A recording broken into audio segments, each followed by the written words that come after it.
ನಮಸ್ಕಾರ, ನೀವು ನೋಡ್ತಾ ಇದ್ದೀರಾ ಏಷ್ಯಾನೆಟ್ ಸುವರ್ಣ ನ್ಯೂಸ್. ನಾನು ಅಜಿತ್ ಹನಮಕ್ಕನವ್. ಈಗ ಈ ವಾರದ ನ್ಯೂಸ್ ಅವರ್ ಸ್ಪೆಷಲ್ನಲ್ಲಿ news person of the week ಇರ್ತಾರೆ ಅಥವಾ news subject of the week ಬಗ್ಗೆ ಮಾತನಾಡುವುದಕ್ಕೆ ಅತಿಥಿಗಳು ನಮ್ಮ ಸ್ಟುಡಿಯೋದಲ್ಲಿ ಇರ್ತಾರೆ. ಕೇವಲ ರಾಜ್ಯ ಅಲ್ಲ, ದೇಶದಾದ್ಯಂತ ಒಂದೇ ಚರ್ಚೆ. ಪ್ರಧಾನಿ ಮೋದಿ ಮಿತವ್ಯಯದ ಕರೆ ಕೊಟ್ಟಿದ್ದಾರೆ. ಪೆಟ್ರೋಲು ಡೀಸೆಲ್ಲು ಬಳಕೆ ಕಡಿಮೆ ಮಾಡಿ, 1 ವರ್ಷ ಅನಿವಾರ್ಯ ಕಾರಣಗಳ ಹೊರತಾಗಿ ಬಂಗಾರ ಖರೀದಿ ಮಾಡಬೇಡಿ, ಮೋಜು ಮಸ್ತಿಗಾಗಿ ಮಾಡುವ ವಿದೇಶ ಪ್ರವಾಸಗಳನ್ನು ಮುಂದೂಡಿ ಅನ್ನುವುದು ಸೇರಿದಂತೆ 8 ಸಲಹೆಗಳು. ಇದರ ಪರ ವಿರುದ್ಧ ಚರ್ಚೆಗಳಾಗ್ತಾ ಇದ್ದಾವೆ. ಯುದ್ಧ ಕಾಲಕ್ಕೆ ಸರಿಯಾಗಿ ಸನ್ನದ್ಧವಾಗದೆ ಈಗ ಪೆಟ್ರೋಲು, ಡೀಸೆಲ್ಲು, ಗ್ಯಾಸ್ ಸಿಲಿಂಡರ್ಗಳ ಬೆಲೆ ಏರಿಕೆ ಮತ್ತು ಮಿತವ್ಯಯದ ಸಂದೇಶ ಅನ್ನೋದು ಒಂದು ವಾದ ಆದರೆ, ಜಗತ್ತಿನಾದ್ಯಂತ ಇಂಥದ್ದೊಂದು ಸಮಸ್ಯೆಯ ಕಾಲ ಬಂದಿದೆ. ಇಂಥ ಕಾಲದಲ್ಲಿ ನಮ್ಮನ್ನು ನಾವು ನಿಯಂತ್ರಣದಲ್ಲಿ ಇಟ್ಟುಕೊಳ್ಳಬೇಕು ಅನ್ನುವಂಥದ್ದು ಇನ್ನೊಂದು ವಾದ. ಎರಡರ ಪೈಕಿ ಯಾವುದು ಸರಿ? ಇದೇ ವಿಷಯದ ಬಗ್ಗೆ ಇವತ್ತು ಚರ್ಚೆ ಮಾಡ್ತಾ ಇದ್ದೀವಿ. ಇಬ್ಬರು ಅತಿಥಿಗಳು ನಮ್ಮ ಸ್ಟುಡಿಯೋದಲ್ಲಿದ್ದಾರೆ. ಕಾಂಗ್ರೆಸ್ನಿಂದ ನಿಕೇತ್ ರಾಜ್ ಮೌರ್ಯ ಅವರಿದ್ದಾರೆ, BJPಯಿಂದ ವಿಕಾಸ್ ಪುತ್ತೂರ್ ಅವರಿದ್ದಾರೆ. ಇಬ್ಬರು ಕೂಡ ಕಾರ್ಯಕ್ರಮಕ್ಕೆ ಸ್ವಾಗತ. ಅವ್ರನ್ನ ಪ್ರಶ್ನಿಸುವುದಕ್ಕೆ ಅನೇಕರು ಬಂದಿದ್ದೀರಿ. ನಿಮ್ಮೆಲ್ಲರಿಗೂ ಕೂಡ ಕಾರ್ಯಕ್ರಮಕ್ಕೆ ಸ್ವಾಗತ. ನಿಕೇತ್ ರಾಜ್ ಮೌರ್ಯ ಅವರೇ, ವಿಕಾಸ್ ಪುತ್ತೂರ್ ಅವರೇ, ಇಬ್ಬರಿಗೂ ಮತ್ತೊಮ್ಮೆ ಕಾರ್ಯಕ್ರಮಕ್ಕೆ ಸ್ವಾಗತ. ವಿಕಾಸ್ ಪುತ್ತೂರ್ ಅವ್ರನ್ನೇ ಮೊದಲನೇ ಪ್ರಶ್ನೆ ಕೇಳ್ತಾ ಇದ್ದೀನಿ. ಸರಿ, 78 ದಿವಸ ಆಗಿದೆ ಯುದ್ಧ ಶುರುವಾಗಿ. ಫೆಬ್ರವರಿ 28ಕ್ಕೆ ಶುರುವಾಗಿದ್ದು, ಏಕಾಏಕಿ ಒಂದು ಪಬ್ಲಿಕ್ ಫಂಕ್ಷನ್ನಲ್ಲಿ ಬಂದು ನೀವು ಪೆಟ್ರೋಲು ಡೀಸೆಲ್ಲು ಬಳಕೆ ಕಡಿಮೆ ಮಾಡಿ, ಬಂಗಾರ ಖರೀದಿ ಮಾಡಬೇಡಿ, ಫಾರಿನ್ ಟ್ರಿಪ್ಗಳಿಗೆ ಹೋಗಬೇಡಿ ಅಂತ ಕರೆ ಕೊಟ್ಟುಬಿಟ್ರೆ ಹೆಂಗೆ? ಅಜಿತ್, ಇದರಲ್ಲಿ ನೋಡಿ, ಇದರಲ್ಲಿ 2 ರೀತಿ ಇದೆ. ಒಂದು ಸರ್ಕಾರ ಇಂಪೋಸ್ ಮಾಡೋದು ಬೇರೆ, ಒಂದು ಸರ್ಕಾರ ಜನರಲ್ಲಿ ಅಪೀಲ್ ಮಾಡೋದು ಬೇರೆ. ಓಕೆ. ಸೊ ಈ ಇಂಪೋಸಿಷನ್ ಮತ್ತು ಅಡ್ವೈಸಲ್ಲಿ ತುಂಬ ಅಜಗಜಾಂತರ ವ್ಯತ್ಯಾಸ ಇದೆ. ಪ್ರಧಾನಮಂತ್ರಿಗಳು ಮಾಡಿರ್ತಕ್ಕಂಥದ್ದು ಇಂಪೋಸಿಷನ್ ಅಲ್ಲ, ಅದೊಂದು ಅಪೀಲ್. ಅಲ್ರಿ, 6% 15% ಟ್ಯಾಕ್ಸ್ ನಾನು ಹೇಳ್ತೀನಿ, ಅದು ಅಪೀಲ. ಇದು ಅಪೀಲ್ ನೋಡಿ, ಇದು ನಮ್ಮ ದೇಶದಲ್ಲಿ 75 ವರ್ಷಗಳ ಇತಿಹಾಸದಲ್ಲಿ ಈ ರೀತಿಯ ಅಪೀಲ್ಗಳು ಸಾಕಷ್ಟು ಬಾರಿ ಆಗಿದೆ, ಇಂಪೋಸಿಷನ್ ಕೂಡ ಆಗಿದೆ. ನಮ್ಮ ದೇಶವನ್ನು ಆಳದಂತಹ ನೆಹರು ಅವರಿರ್ಬೋದು, ಇಂದಿರಾ ಗಾಂಧಿ ಅವರಿರ್ಬೋದು, ಲಾಲ್ ಬಹದ್ದೂರ್ ಶಾಸ್ತ್ರಿ ಅವರಿರ್ಬೋದು, ಮನಮೋಹನ್ ಸಿಂಗ್ ಅವರಿರ್ಬೋದು, ಎಲ್ಲರೂ ಕೂಡ ಇವರ ಅವಧಿಯಲ್ಲಿ ನೀವು ಗಮನಿಸಿದರೆ ಗೋಲ್ಡಿಗೆ ಸಂಬಂಧಪಟ್ಟ ಹಾಗೆ ಮತ್ತು ಕ್ರೂಡ್ ಆಯಿಲ್ಗೆ ಸಂಬಂಧಪಟ್ಟ ಹಾಗೆ ಬೇರೆ ಬೇರೆ ಸಂದರ್ಭಗಳಲ್ಲಿ ಅವರು ಅಪೀಲ್ಗಳನ್ನು ಮಾಡಿದ್ದಾರೆ. ಮೋದಿಜಿಯವರು ಕೂಡ ಮೊನ್ನೆ ಮಾಡಿರ್ತಕ್ಕಂಥದ್ದು advice. This is an appeal, that is not an imposition.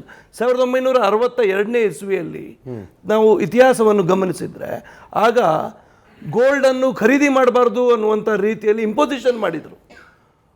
Gold rate ಅನ್ನು ಕರ್ಬ್ ಮಾಡಲಿಕ್ಕೆ ಒಂದು ಗೋಲ್ಡ್ ಕಂಟ್ರೋಲ್ ಆಕ್ಟ್ ಅನ್ನು ತಂದರು. That is called as imposition. ನೋಡಿ, ಒಂದು ಅಪೋಸಿಷನ್ ಪಾರ್ಟಿ, ಒಂದು ಪ್ರತಿಪಕ್ಷದ ಅಂದಮೇಲೆ ಅದಕ್ಕೆ ಜವಾಬ್ದಾರಿಗಳಿದೆ. ಯಾವಾಗಲೂ ಪ್ರತಿಪಕ್ಷ 1962ರಲ್ಲಿ, 1975ರಲ್ಲಿ, 1965ರಲ್ಲಿ, 2009ರಲ್ಲಿ,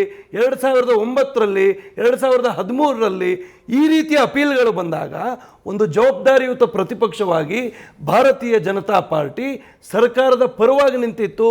ಪ್ರಧಾನಮಂತ್ರಿಗಳು ಅಂದಿನ ಕಾಲದಲ್ಲಿ ಯಾವ ವಿಷಯವನ್ನು, ಯಾವ ಅಪೀಲನ್ನು ಮಾಡಿದ್ರು ಅದರ ವಾಸ್ತವಿಕತೆಯನ್ನು ಅರ್ಥ ಮಾಡಿಕೊಂಡು ಸರ್ಕಾರದ ಪರವಾಗಿ ನಾವು ಮಾತಾಡಿದ್ವಿ. ಯಾವತ್ತೂ ಕೂಡ ನಾವು ಒಪೋಸ್ ಮಾಡಲಿಲ್ಲ. ಎಲ್ಲಿವರೆಗೆ ಅಂತ ಹೇಳಿದ್ರೆ, ನಿಮಗೆ ನಾನು I will give you one instance. Jawaharlal Nehru ಅವರು 1962ರಲ್ಲಿ ಅವರು ಹೇಳ್ತಾರೆ, let us give gold for what good are good gold bangles today if tomorrow we are all in iron shackles ಅಂತ. ಅಂದರೆ ನೀವೆಲ್ಲರೂ ತಮ್ಮಲ್ಲಿರ್ತಕ್ಕಂಥ ವೈಯಕ್ತಿಕ ಚಿನ್ನಾಭರಣಗಳನ್ನು ದೇಶಕ್ಕೆ ದಾನ ಮಾಡಿಬಿಡಬೇಕು ಅನ್ನುವಂಥ ಅಪೀಲ್ಗಳನ್ನು ಮಾಡಿದ್ದಾರೆ. ಚಿದಂಬರಂ ಅವರು 2013ರಲ್ಲಿ ದ ಮೋಸ್ಟ್ ಫೇಮಸ್ ಸ್ಟೇಟ್ಮೆಂಟ್ ನಾನು ಹೇಳ್ತೇನೆ, if I have one wish which the people of India can fulfil is they should not by gold. ಇದು 2013ರಲ್ಲಿ ಚಿದಂಬರಂ ಅವರು ಹೇಳಿದಂಥ ಸ್ಟೇಟ್ಮೆಂಟು. ಮನಮೋಹನ್ ಸಿಂಗ್ ಅವರು ಅಪೀಲ್ 2009ರಲ್ಲಿ ಮಾಡಿದ್ದಾರೆ. ಲಾಲ್ ಬಹದ್ದೂರ್ ಶಾಸ್ತ್ರಿ ಅವರು, ನೀವು ಪ್ರತಿ ಸೋಮವಾರ ಒಪ್ಪತ್ತು ಊಟ ಮಾಡಬೇಕು, ಒಂದು ಹೊತ್ತು ಊಟವನ್ನೇ ಬಿಡಬೇಕು ಅಂತ ಹೇಳಿದರು. ಇವೆಲ್ಲವೂ ಕೂಡ ಈ ನಿದರ್ಶನಗಳು ಭಾರತದಲ್ಲಿ ಬಂದಿದೆ. ಪ್ರತಿಪಕ್ಷಗಳ ಜವಾಬ್ದಾರಿಗಳು ಇದೆ. ಯಾವ ಸಂದರ್ಭದಲ್ಲಿ, ಯಾವ ವಾತಾವರಣದಲ್ಲಿ, ಗ್ಲೋಬಲ್ ಅಟ್ಮಾಸ್ಫಿಯರ್ ಯಾವ ರೀತಿ ಇದೆ, ಗ್ಲೋಬಲ್ ಡಿಪ್ಲೊಮೆಸಿ ಯಾವ ರೀತಿ ಇದೆ, ಇದೆಲ್ಲವನ್ನು ಆಧಾರವಾಗಿಟ್ಕೊಂಡು ಚರ್ಚೆಗಳು ಬರುತ್ತೆ. ಇವತ್ತು ಪ್ರಧಾನಿಯವರು ಏನು ಹೇಳಿದ್ದಾರೆ, ಇದು ತುಂಬ ವಿಮರ್ಶೆ ಮಾಡಿ, ತುಂಬ ವಿವೇಚನೆಯಿಂದ ಅವರು ಅಡ್ವೈಸ್ ಮಾಡಿರ್ತಕ್ಕಂಥದ್ದು. ಮತ್ತೆ ಇದು ಗ್ಲೋಬಲ್ ಸರ್ಕಮ್ಸ್ಟಾನ್ಸಸ್ ಅಲ್ಲ, ಒಂದು ನಿಮಿಷ, ಜಾಗತಿಕ ವಿದ್ಯಮಾನಗಳು, ಗ್ಲೋಬಲ್ ಸರ್ಕಮ್ಸ್ಟಾನ್ಸಸ್ಸು, ಇಂಟರ್ನಲ್ ವಿಷಯಗಳು ಎಲ್ಲ ಎಲೆಕ್ಷನ್ ಮುಗಿದ್ಮೇಲೆ ನೆನಪಾದ್ವಾ ಸರ್? ನೋಡಿ, ನಿಮಗೆ ನಾನು 5 ಸ್ಟೇಟ್ ಎಲೆಕ್ಷನ್ ನಡೀತಾ ಇತ್ತು. ನಾನು ನಿಮಗೆ ಅದರ ಅಂಕಿಅಂಶ ಕೊಡ್ತೇನೆ. 2000 ಮೊನ್ನೆ ಮೇವರೆಗೆ ಭಾರತದ ಒಟ್ಟು ಫಾರಿನ್ ರಿಸರ್ವ್ ಮೇಲೆ ಯಾವುದೇ ರೀತಿಯ ದೊಡ್ಡ ಒತ್ತಡ ಬಿದ್ದಿರಲಿಲ್ಲ. ಆಲ್ ಆಫ್ ಅ ಸಡನ್ $70 ತೈಲ ಇದು $100 ಕ್ರಾಸ್ ಆಯಿತು. 120 ಹೋಗಿತ್ತು ಎಲೆಕ್ಷನ್ ಟೈಮ್ನಲ್ಲಿ. ಅಲ್ಲಲ್ಲ, ನಾನು ಹೇಳ್ತೇನೆ ನಿಮಗೆ ಟೋಟಲ್ ಅಂಕಿಅಂಶ ಕೊಡ್ತೇನೆ. ನೋಡಿ, ಫಾರೆಕ್ಸ್ ರಿಸರ್ವ್ಸ್ ಏನಿದೆ, ಇದು ನಮ್ಮ ಅವಧಿಯಲ್ಲಿ ಭಾರತೀಯ ಜನತಾ ಪಾರ್ಟಿಯ ಸರ್ಕಾರ ಬಂದ ನಂತರ 300 ಸಮಥಿಂಗ್ ಇದ್ದಂಥ $1 ಬಿಲಿಯನ್ ಇದ್ದಂಥ ಫಾರಿನ್ ಎಕ್ಸ್ಚೇಂಜ್ ರಿಸರ್ವ್ಸ್ ಇವತ್ತು $700 ಬಿಲಿಯನ್ ಭಾರತೀಯ ಜನತಾ ಪಾರ್ಟಿಯ ಸರ್ಕಾರ ತಂದಿಟ್ಟಿರೋದು. ಇವತ್ತು ವಿಶ್ವದ most stable foreign exchange reserves ಇರುವಂಥದ್ದು ಭಾರತದ್ದು. ಸೊ ಈ ರೀತಿಯ ವ್ಯವಸ್ಥೆಗಳಿಗೆ ನಮ್ಮ ಸರ್ಕಾರ ದೊಡ್ಡ ಪ್ರಮಾಣದ ಪ್ರಯತ್ನಗಳು 12 ವರ್ಷಗಳಿಂದ ಮಾಡಿದೆ. ಈಗ ತೈಲ ಬೆಲೆ ಏರಿಕೆ ನೀವು 76 ದಿವಸಗಳ ನಂತರ ಮಾಡಿದ್ದು ಅಂತ ತಾವು ಹೇಳ್ತೀರಿ. 76 ದಿವಸಗಳವರೆಗೂ ನಾವು ಬೇರೆ ಬೇರೆ ಕಾರಣಗಳಿಂದ ಅಲ್ಲಲ್ಲ, I will give you the points. ಇದು ಎಲೆಕ್ಷನ್ ನಡೀತಾ ಇತ್ತು ಅನ್ನುವಂಥದ್ದು ಪ್ರತಿಪಕ್ಷಗಳ ಒಂದು ನರೇಟಿವ್. ನಾನು ಹೇಳ್ತಾ ಇದ್ದೀನಿ, ನಾನು ನಿಮಗೆ ಎಲೆಕ್ಷನ್ ನಡೀತಾ ಇರುವಾಗಲೇ ಹೇಳಿದೆ, ಎಲೆಕ್ಷನ್ ಮುಗಿದ ತಕ್ಷಣ ಪೆಟ್ರೋಲ್ ರೇಟ್, ಡೀಸೆಲ್ ರೇಟ್ ಜಾಸ್ತಿ ಆಗುತ್ತೆ. ನಾನು ನಿಮಗೆ ಅಂಕಿಅಂಶಗಳು ಕೊಡ್ತೇನೆ ಸರ್. ನಾವು ಮಾತಾಡಲಿಕ್ಕೆ ಹೇಳ್ಬೋದು ಏನು ಬೇಕಾದರೂ. ನೋಡಿ, $13 ಬಿಲಿಯನ್ ಒಂದು on a single 4 night 8th ಮೇಗೆ 2026ಗೆ ಅದು ಡ್ರಾಪ್ ಆಯಿತು. ಸೊ ಈ ಕಾರಣಗಳು, ಈ ಸನ್ನಿವೇಶಗಳು ಬದಲಾವಣೆ ಆಗಿದೆ. ಇದು ಚುನಾವಣೆಗೂ ಇದಕ್ಕೂ ಸಂಬಂಧ ಇಲ್ಲ. ಇವತ್ತಿನ ಕಳೆದ 76 ದಿವಸಗಳಲ್ಲಿ ನೀವು ಗಮನಿಸಿ, ಪ್ರಪಂಚದಲ್ಲಿ 198 ರಾಷ್ಟ್ರ ಇದೆ. 50 ರಾಷ್ಟ್ರಗಳಿಗಿಂತ ಹೆಚ್ಚಿನ ದೇಶಗಳು ಕ್ರೂಡ್ ಆಯಿಲ್ ಪ್ರೈಸಸ್ ಅನ್ನು ಇನ್ಕ್ರೀಸ್ ಮಾಡಿದ್ದೇವೆ. ನಾನು ನಿಮಗೆ ಅದರ ಅಂಕಿಅಂಶ ಕೊಡ್ತೇನೆ. ಅಮೆರಿಕದವರು ಯಾಕೆ ಅಂತ ಹೇಳ್ತೇನೆ ಸರ್. ನಾನು ಅಮೆರಿಕದವರು 45% ಇನ್ಕ್ರೀಸ್ ಮಾಡಿದ್ದಾರೆ. ಅವರು ಶುರು ಮಾಡಿದ್ರೆ ಅವರು ಅನುಭವಿಸ್ತಿಲ್ಲ. ನಾನು ಹೇಳ್ತೇನೆ, ಅದರಲ್ಲಿ ಭಾರತದ ಡಿಪ್ಲೊಮೆಸಿಯ ಕಾರಣಕ್ಕೆ, ಭಾರತದ ಸಂಬಂಧಗಳ ಕಾರಣಕ್ಕೆ ನಾವು ಬರೀ 3% ಮಾಡಿರುವಂಥದ್ದು. That too after 76 days. 2022 May 3% ಮುಗಿಯುತ್ತಾ? ಇನ್ನು ಜಾಸ್ತಿ ಆಗಲ್ವಾ? 2022 ನಂತರ ನೀವು ಅಂಕಿಅಂಶ ತೆಗಿರಿ. UPA ಸರ್ಕಾರದ 10 ವರ್ಷಗಳು, ಭಾರತೀಯ ಜನತಾ ಪಾರ್ಟಿಯ 11 ವರ್ಷಗಳು. ಪ್ರತಿ ದಿವಸ ಪ್ರತಿ ತಿಂಗಳು ಇವರಿಗೆ ಖುಷಿ ಬಂದ ರೀತಿಯಲ್ಲಿ ಪೆಟ್ರೋಲ್ ದರ, ಡೀಸೆಲ್ ದರ ಏರಿಕೆ ಮಾಡ್ತಾ ಇದ್ರು.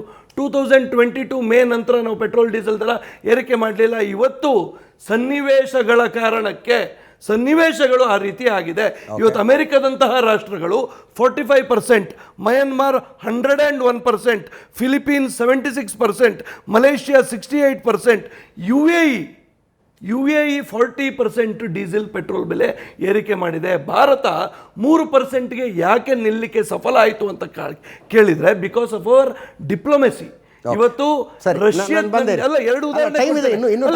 ರಷ್ಯಾದಿಂದ ಇಂಪೋರ್ಟ್ ಮಾಡಿಕೊಳ್ಳುವಂಥ ವ್ಯವಸ್ಥೆಗಳು ಮತ್ತು ಈ ಹಾರ್ಮುಜ್ ಇದೇನಿದೆ, ಜಲಸಂಧಿ ಏನಿದೆ, ಅಲ್ಲಿ ನಮಗೆ ಸಿಕ್ಕಿರ್ತಕ್ಕಂಥ ಅವಕಾಶಗಳು, ಈ ಎಲ್ಲದರ ಕಾರಣಕ್ಕೆ ಭಾರತೀಯರ ಮೇಲೆ ಇವತ್ತು ದರ ಏರಿಕೆಯ ಒತ್ತಡ ಬಿದ್ದಿಲ್ಲ. ಸರ್ಕಾರ ಆ ಕಾರಣಗಳಿಂದ ಮಾಡಲಿಲ್ಲ. ಇದೆಲ್ಲ ಈ ವಾಸ್ತವಾಂಶಗಳು ನಾವು ತಿಳ್ಕೊಳ್ಬೇಕು. ನೋಡಿ, ಅದೇ ರೀತಿ ಯಾರು ಡಿಪ್ಲೊಮೆಸಿ ಒಳ್ಳೆದಲ್ಲಿ ಇಟ್ಕೊಂಡಿದ್ದಾರೆ, ಇವತ್ತು ಚೈನಾದಲ್ಲಿ ಅವರು ರಷ್ಯನ್ ಆಯಿಲ್ಸ್ ಮೇಲೆ ಅವಲಂಬಿತ ಆಗಿದ್ದಾರೆ. ಸೊ ಅವರು ಏನು ಇನ್ಕ್ರೀಸ್ ಮಾಡುವಂಥ ಸ್ಥಿತಿಯಲ್ಲಿ ಇಲ್ಲ. ಇವತ್ತು ಅದೇ ರೀತಿ ಜಪಾನ್ ನಾನೇನು ಹೇಳಿದೆ, ಭಾರತ ಈ ಕಾರಣಗಳಿಂದ ಇವತ್ತು ನಾವು ಜನರ ಮೇಲೆ ಒತ್ತಡ ಹಾಕಲಿಲ್ಲ.